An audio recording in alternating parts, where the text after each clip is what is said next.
Whether you get here by car, train or plane, every month and sometimes even twice a month, the entire Parliament decamps from Brussels to Strasbourg for 12 four-day plenary sessions a year. That's one president, some 5,000 MEPs, staff and officials, as well as truckloads of documents. So what's it all about? Time to take a closer look.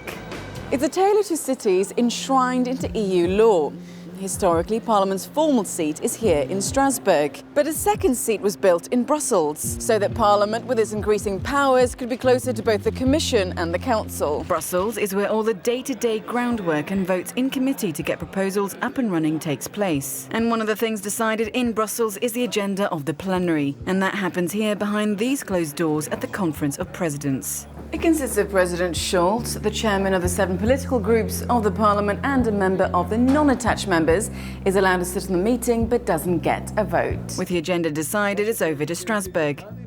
The plenary session is anything but a walk in the park. The agenda is packed with visits of heads of state, discussing breaking news stories and where the award ceremonies for the Lux and Sakharov Prize take place. But its main function is to serve as the arena for the big decisions, to adopt, delay or kill off legislation. And that all starts here in the hemicycle with long hours spent debating. On the agenda will be 4 or 5 dossiers expected to face a vote the next day. And so MEPs, along with representatives from the Commission and Council, discuss and present their final positions. This is also where political groups can table last-minute amendments to a draft proposal. MEPs have allotted speaking times during debates, and sometimes if they run over, well... Israël l'a signé mais ne l'a pas ratifié. Par conséquent, nous tenons... over, Herr Brock, bitte.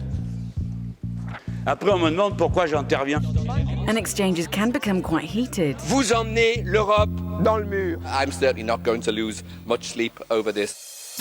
Over to the next day when those same dossiers are put to a full plenary vote. So, Claude, can you take us through the whole process? It's a bit of a marathon, isn't it? On the list will be, for example, legislative votes, that's actual lawmaking, but there are many other votes mixed in with resolutions.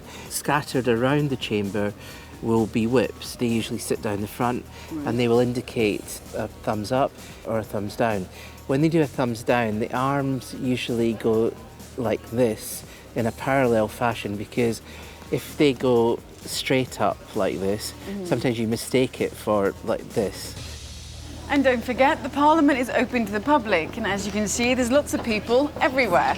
So absolutely anyone can watch all the shenanigans going on in the hemicycle, even lobbyists, so long as they all play by house rules. Lobbying kills. Est-ce qu'il est normal que depuis 8h30, nous soyons filmés par des lobbyistes dans la tribune? With the plenary over, it's now time to leave Strasbourg. But don't forget, there are also many plenaries back in Brussels. But that's another story.